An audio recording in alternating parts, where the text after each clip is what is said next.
Hello friends, இன்னைக்கு ரொம்பவே ஒரு ஹெல்தியான டேஸ்டியான வெயிட் லாஸ் ரெசிபி தான் பார்க்க போகிறோம். எப்போவுமே ஒரே மாதிரியாக இட்லி தோசை செய்யாமல் இது போல் கொஞ்சம் வித்தியாசமாக செஞ்சு சாப்பிடும்போது வெயிட் லாஸுக்கு ரொம்பவே ஹெல்ப்ஃபுல்லாக இருக்கும். இன்னைக்கோட ரெசிபி செய்கிறதுக்காக நான் 1 டம்ளர் கருப்பு கவுனி அரிசி தான் எடுத்திருக்கேன். கருப்பு கவுனி அரிசியில் அதிகப்படியான ஃபைபர்ஸ், நியூட்ரியன்ஸ் இருக்குது. நல்ல ஒரு ஹார்ட் ஃபங்க்ஷனுக்காக இருக்கட்டும், டைஜஷனுக்காக இருக்கட்டும், பிளட்டில் இருக்கிற சுகர் லெவல் கண்ட்ரோல் பண்ணுறதுக்காக இருக்கட்டும், வெயிட் மேனேஜ் பண்ணுறதுக்காக இருக்கட்டும், நோய் எதிர்ப்பு சக்திக்காக இருக்கட்டும், ரொம்பவே ஹெல்ப்ஃபுல்லாக இருக்கும். இது கூடவே நான் எடுத்துருக்கிறது தான் வரகரிசி. 1 டம்ளர் வரகரிசி எடுத்திருக்கேன். வரகரிசிலையும் அதிகப்படியான proteins, fibres, magnesium, phosphorus, calcium இருக்குது. இன்னொரு பவுலில் அதே டம்ளரில் 1 டம்ளர் கருப்பு உளுந்து எடுத்திருக்கேன். கருப்பு உளுந்துலேயும் அதிகப்படியான புரோட்டீன்ஸ், ஃபைபர்ஸ், விட்டமின்ஸ், மினரல்ஸ் இருக்குது. இது டைஜஷனுக்கு ரொம்பவே ஹெல்ப்ஃபுல்லாக இருக்கும். இதை 2லேருந்து 3 முறை நல்லா கழுவிட்டு தண்ணி நல்லா ரொம்ப ஊற்றிட்டு தனித்தனியாகவே ஊற வச்சிடலாம். ஒரு 6 மணி நேரத்துலேருந்து 8 மணி நேரம் வரைக்கும் ஊற வைக்கலாம். நான் ஒரு 8 மணி நேரம் ஊற வச்சுருக்கேன். நல்லாவே ஊறி வந்திருக்கு. இதை தண்ணியிலேருந்து வடித்து எடுத்து மிக்ஸி ஜாருக்கு ட்ரான்ஸ்ஃபர் பண்ணிடலாம். இதில் தேவையான அளவுக்கு தண்ணி சேர்த்தி நல்லா நைஸாக அரைச்சி எடுத்துகிட்டு வந்து வேற ஒரு பவுலில் மாற்றி எடுத்து வச்சுருவோம்.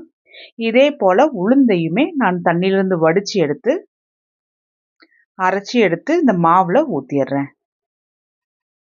இதுக்கு தேவையான அளவுக்கு இந்துப்பு போட்டு கையை வச்சு நல்லா கலக்கி விடலாம். கையை வச்சு கலக்கி விடும்போது சீக்கிரமாகவே ஃபர்மெண்ட் ஆகிட்டு வரும். அரிசி உளுந்து தனித்தனியாக அரைச்சி சேர்த்திருக்கிறதுனால ரெண்டுமே நல்லா மர்ஜ் ஆகிற அளவுக்கு கையை வச்சு நல்லா கலந்து விடணும். அப்போ தான் ஃபர்மெண்ட் ஆகிட்டு வரும்போது ரெண்டுமே நல்லா ஒன்று போல் ஃபர்மெண்ட் ஆகிட்டு வரும். இந்த மாவை 8 மணி நேரம் புளிக்க வச்சிடலாம். சைட் டிஷ் ஒன்று ரெடி பண்ணிடலாம். கடாயில் காரம் தேவையான அளவுக்கு பச்சை மிளகா, நான் 2 பச்சை மிளகா போட்டிருக்கேன். ஒரு பெரிய சைஸ் பீர்க்கங்காவை க்ளீன் பண்ணிவிட்டு சின்ன சின்னதாக கட் பண்ணி போட்டிருக்கேன்.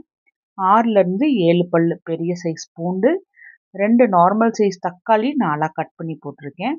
1/4 டீஸ்பூன் ஜீரகம், 1/4 டீஸ்பூன் மஞ்சள், தேவையான அளவுக்கு கல்லுப்பு, 1/4 டீஸ்பூன் பெருங்காயத்தூள். இந்த இன்க்ரீடியன்ஸ் எல்லாம் சேர்த்து போட்டு பண்ணும்போது நல்ல டேஸ்டியாக இருக்கும். வேகிறதுக்கு தேவையான அளவுக்கு தண்ணி ஊற்றிக்கணும். காயெல்லாம் மூங்குற அளவுக்கு தண்ணி ஊற்றினா சரியாக இருக்கும். இப்போ தான் அடுப்பை பற்ற வச்சுட்டு மீடியம் டு ஹை ஃப்ளேமில் வச்சு ஒரு 15 நிமிஷம் நல்லா வேக வச்சு எடுத்துக்கலாம். 15 நிமிஷம் ஆயிடுச்சு. காயுமே நல்லா வெந்து வந்திருக்கு. ஒரு 50% ஆறி வந்திருக்கு. இதை தண்ணியிலிருந்து வடித்து எடுத்துட்டு மிக்ஸி ஜாருக்கு ட்ரான்ஸ்ஃபர் பண்ணி தண்ணி சேர்த்தாம எந்த பக்குவத்துக்கு வேணுமோ அந்த பக்குவத்துக்கு அரைச்சி எடுத்துக்கலாம். எங்கள் வீட்டில் ரொம்ப இந்த காயை சாப்பிட மாட்டாங்க. அதனால இந்த காயின் கண்ணுக்கு தெரியாத அளவுக்கு நான் நல்லாவே அரைச்சி எடுத்துகிட்டு வந்திருக்கேன். அதே கடாயில் ஒரு டேபிள் ஸ்பூன் தேங்காய் எண்ணெய் ஊற்றி எண்ணெய் சூடான உடனே 1/4 டீஸ்பூன் கடுகு, 1/4 டீஸ்பூன் ஜீரகம், 1/4 டீஸ்பூன் உளுத்தம் பருப்பு, கொஞ்சமாக கருவேப்பிலை. ஸோ இது எல்லாமே நல்லா வறுத்தது போல் எடுத்துக்கணும். இதுக்கு நான் வெங்காயம் சேர்த்தலை. நீங்கள் விருப்பப்பட்டீங்கன்னா சின்ன வெங்காயம் இல்லை பெரிய வெங்காயம் எது வேணாலுமே சின்ன சின்னதாக கட் பண்ணி சேர்த்திக்கலாம். இதில் அரைச்சி வச்சுருந்த பீர்க்கங்காய் கடையில் ஊற்றிடலாம். ஆல்ரெடி இந்த காயெல்லாம் வேக வச்சிருக்கிறதுனால தனியாக இந்த டைமில் வேக வைக்கணுங்கிற அவசியம் இல்லை. சட்னி சும்மா ஒரு கொதி வந்தாவே போதும், ரெடி ஆகிடும். ஒரு கொதி வந்ததுக்கு அப்புறமா சின்ன சின்னதாக கட் பண்ணி வச்சிருக்கிற கொத்தமல்லியை தூவி விட்டுட்டு ஒரு தடவை கலக்கி விட்டாவே நல்ல டேஸ்டியான பீர்க்கங்காய் கடையல் ரெடி ஆயிடுச்சு. காலையில் மாவுமே நல்லா ஊறி வந்திருக்கு. பாருங்கள் எந்த அளவுக்கு நல்லா ஃபர்மெண்ட் ஆகிட்டு வந்திருக்குன்னு. இந்த அளவுக்கு நல்லா சூப்பராக வந்துச்சு அப்படின்னா தான் தோசை நல்லாவே மொறுமொறுப்பாக போட முடியும். அரிசி மாவில் மட்டும்தான் முட்டை தோசை அந்த மாதிரிலாம் போட முடியுங்கிற அவசியமே கிடையாது. உங்களுக்கு முட்டை தோசை எப்படி சாப்பிடணும் அப்படிங்கிறது நான் இந்த அரிசியிலேயே இந்த மாவுலேயே நான் உங்களுக்கு செஞ்சு காமிக்க போகிறேன்.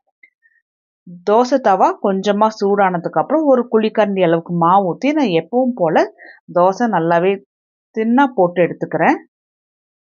ரொம்ப தின்னா இல்லாமல் நார்மலாக அரிசி மாவு தோசை எப்படி போடுவோமோ அதே போல் போட்டுட்டு ஒரு டீஸ்பூன் அளவுக்கு தேங்காய் எண்ணெய் ஊற்றி ஒரு முட்டை உடச்சி ஊற்றிடுறேன். இந்த முட்டையை தோசை ஃபுல்லாக ஸ்ப்ரெட் பண்ணி விட்டுடலாம். ஆரம்பத்தில் எண்ணெய் போட்டு இது போல் முட்டை போட்டுட்டோம் அப்படின்னா முட்டை நல்லாவே பொரிஞ்சு வரும்.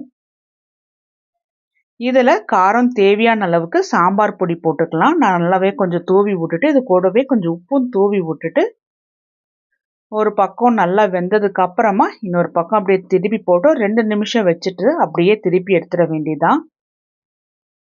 ரொம்ப அருமையான ஹெல்தியான கவுனி அரிசியில் முட்டை தோசை ரெடி பண்ணியிருக்கோம். நம்ம சேனலில் அரிசி சேர்த்தாம தான் நான் ரெசிபீஸ் அப்லோட் பண்ணிட்டு வரேன். ஸோ இது வெயிட் லாஸ் பண்ணுறவங்களுக்கா இருக்கட்டும், வெயிட் மேனேஜ் பண்ணுறவங்களுக்கா இருக்கட்டும், சுகர் இருக்கிறவங்க அரிசி நம்ம சாப்பிட முடியாது, அரிசி சாப்பிட்டோம்னா நல்லாவே சுகர் ஏறும் அப்படிங்கிறவங்களுக்கு இது போல் ரெசிபீஸ் செஞ்சு சாப்பிட்டீங்க அப்படின்னா ரொம்பவே ஹெல்ப்ஃபுல்லாக இருக்கும். இது போல் ரெசிபீஸ் உங்களுக்கு உடனுக்குடனே நோட்டிஃபிகேஷன் வரத்துக்கு நம்ம சேனலை சப்ஸ்கிரைப் பண்ணிவிட்டு பெல் ஐக்கான் ப்ரெஸ் பண்ணி வச்சுக்கோங்க. அப்போ தான் நான் எப்போல்லாம் ரெசிபீஸ் போடுறேனோ அப்போல்லாம் உங்களுக்கு நோட்டிஃபிகேஷன் வரும். இன்னமும் நம்மளோட வீடியோஸ் யூடியூப்பில் நிறைய பேத்துக்கு ஷேர் ஆகிறதுக்கு ஹைப்புங்கிற ஆப்ஷன் இருக்குது. அது கமெண்ட் செக்ஷன் ஸ்க்ரோல் பண்ணிங்கன்னா ஹைப் பாயிண்ட்ஸ் கேட்கும். மறக்காமல் ஹைப்பும் கொடுத்துருங்க.